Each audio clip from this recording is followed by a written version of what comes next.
Hey, this is Matt. Once again, what about the other videos? Another paid request this time for Andrew. Thank you so much for that. And for those interested in requesting any type of videos, feel free to send it either directly to my PayPal or join my Patreon. Both links are down below in the info box. And this is another episode of Breaking Bad, Season 1, Episode 7, the last of Season 1. And I just say so far, I really did enjoy Breaking Bad. I enjoyed this season. I enjoyed the introduction of Walter White, played by Bryan Cranston. It was a very interesting story, fairly well written, with some interesting characters, in particular Brian and Darren Paul, and their kind of tumultuous, I don't know if that's the right word, their, not even friendship, but just their working relationship that's with some pretty hefty up and downs of turmoil or anxiety with some of the stuff that they have to deal with. And how you see Bryan Cranston's character turn from being the science teacher with a wife and a kid to find out he's got this cancer diagnosis to the more it goes on, it seems like he really gets more of the thrill of doing this. And so at first it was about the money. So when he dies, his family has money on back order, so to speak, money to have a good life. But you slowly start to see that it's not just that, which I'm guessing that'll be further into it, that it's also more about the thrill.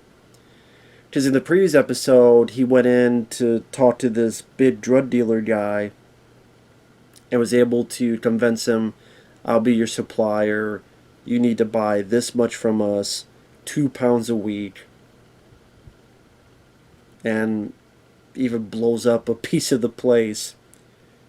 And that thrills carried him over to this episode where him and his wife are at this parent-teacher conference and he's fondling his wife. And to the point they have sex in the car. And she even tells the guy who's looking into his diagnosis that he's been much more frisky. Like, this is almost, maybe he had a blasé life, or maybe he didn't do as much as he wanted to, and now that he knows he doesn't have much left, he's being more risky, taking more chances, and this is giving him such a thrill that now he's being frisky in more ways than one. And Bryan Cranston, very good actor, definitely a role that fit him well.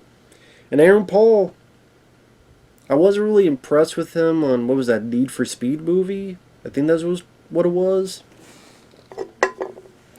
But this, I am, because it's an interesting character. This is a guy who, his parents don't believe in him. He stuck up for his brother because his brother has drugs, but he took the blame since he's the black sheep anyway. He now wants to sell this place because in a previous episode, they were melting a fucking body and there's a screw up and it went through the fucking floor. So they had to patch that up. And every day you're dealing with melted bodies that melt through the fucking floor. And Darren Paul's character had been beaten up, and it's hard to say if Bryan Cranston cares about the guy, but at the same time, it's like maybe there's a little bit more responsibility, because you can tell that he's a little bit nicer to Darren Paul. He's not as condescending as he was before. I do like Darren Paul's quip of, you fucking look like Lex Luthor. Now that Bryan Cranston has his head shaved. And Bryan Cranston tells him about the deal he made, and Darren Paul gets pissed, and I can understand his frustration. You told an insane ass clown that we're going to give him £2 a week? And then later on, wait, you told him to meet us in a junkyard? Why? Why not? How about at this taco place? How about the mall? It's a public place. Yeah, let's skip the part where an insane guy steals my drugs and leaves me bleeding to death in the middle of nowhere for no one to see. What do you do? You're like one of those guys that sees movies and says, "Yeah, we should do this." And I mean, it makes sense. Like, why would you want to have a meeting in the middle of nowhere where they could just shoot you and leave you for dead? And they're not usually going to do that in a mall or at a taco place where people have witnesses. Here, yeah, more so. But there's a meeting. There's been some screw up that they can't get 2 pounds. I get that Bryan Cranston's character made an impression on you last time. It's still a little bit, not hard to believe, but a little bit pushing it where he's mad, he's pissed, but he still goes on, fine, give me 4 pounds. Because actually, Bryan Cranston says, I'll give you 4 pounds to make up for it. I'm sitting there going, well, you're supposed to give him 2 pounds a week, so if it's next week, it was going to be 4 pounds anyway. But it just, the fact that the bad guy trusts him again, it's like, oh, okay, it's a bit. Now I'm going to give you a warning. Now I'm not going to be. I guess it is what it is. Just something about that bother me. I can't really put into words. And Darren Paul's like, what? We can't even give 2 pounds. We want to give 4 pounds. And Bryan Cranston gives a "I believe in you" speech. Now it goes to the subplot that I'm not really sure about that we needed, where the wife has a baby shower and the sister gives her this expensive looking tiara and she tries to return it, and you come to find out that the tiara was stolen and she gets held by the cops. She faced being in labor, they let her go. But you think they would have taken her name down immediately? Or by the footage, surveillance camera, they know what she looks like. So wouldn't the cops be meeting her eventually if they think you stole this? Just like, okay, we got your name, or we got your face, or we got your fingerprints, or whatever the case may be. Wouldn't the cops find where she is eventually? If not this, but the next episode or so? I know it has a conversation where Bryan Cranston goes, well, if I did a crime, would you turn me in? But I don't know, maybe there could have been they could just be watching a show and talk about a movie where one turns on the other, and then he looks at, what if that was me? I'm just curious, what if that was me? Would you do something like that?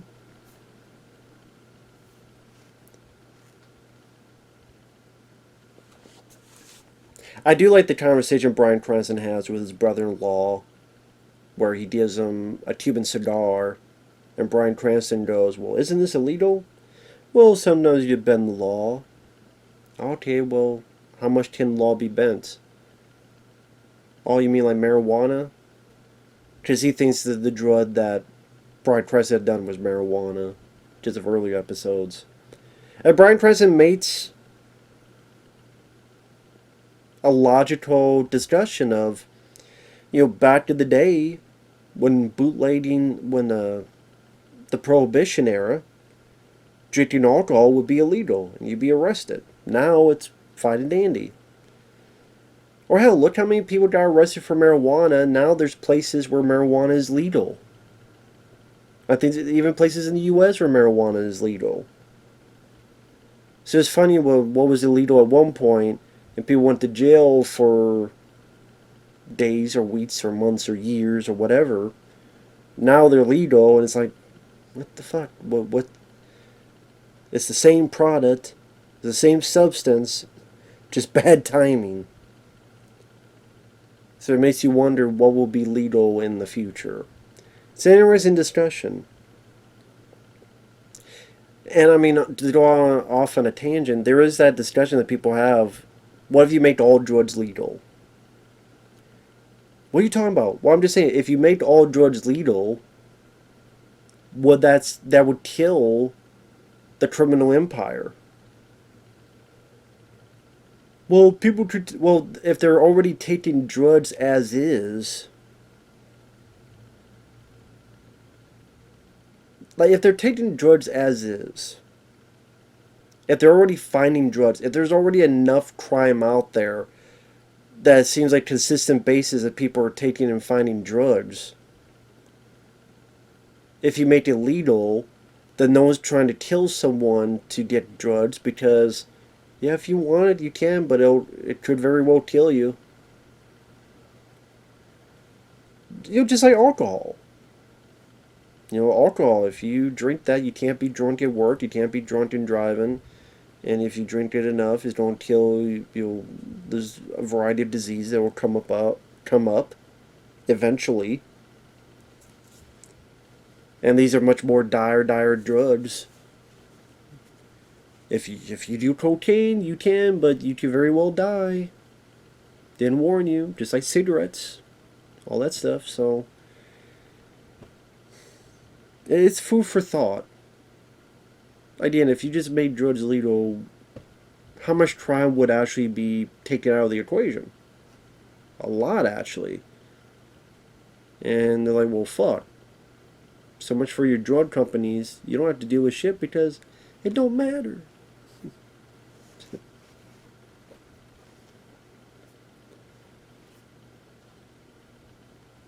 I don't know. Again, it makes for an interesting conversation. But the show, it's well acted. Has an interesting character work between Bryan Cranston and Aaron Paul, where you're curious about where Walter White's character is going, what's he going to get involved with next. And there's enough quirkiness to it. I know it's a word I overuse lately, but it's something that intrigues me more and more when I see so much stuff that when something's a little off kilter, it gets my attention more so nowadays. Like here, they need to get this supply of this particular thing, but the door's locked, so Walter White, being a science major, going to use thermite that will melt the lock. And then when they do, they find a large canister, but it's a large drum, and they can barely carry it, so they're barely fucking grabbing the shit to get this thing the fuck out of Dodge. So that was kind of funny. I did like that. Like I said, I did like the interaction between Bryan Cranston and his brother-in-law, or between Bryan Cranston and Aaron Paul, where Aaron Paul's trying to sell the house, but can't really do it, and they don't have a place to make the drugs, so they use it in the basement, but the woman is showing the house, so he has to stop her, and no, don't come in the basement. Obviously, that's not going to end well, because I doubt he can afford the house. Well, maybe he can with the money they're making, like maybe put down payment on the house, maybe. But like I said, the stuff with the stolen tiara stuff, I didn't really care about. Felt like it was kind of in the way. Like I said, the bad guy allowing, other than a bit of a talking shit to them, he still allowed them to not give. They had a deal. Bryan Cranston and them did not own up the deal. I figured the bad guy would still give a bit more than a ton lashing. At least that's what it seemed like this character would do. But, it is what it is. They're able to fulfill it and continue on their deal in the future. So, overall, didn't mind it.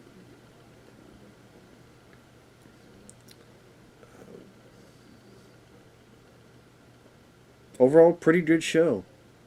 Pretty good show. This is very interesting. Makes you intrigued to see what would happen next. Yeah. Don't have a lot of issues with it, so thumbs up for me. With that said, thanks for watching. Take care, and we'll see you guys later. Bye-bye.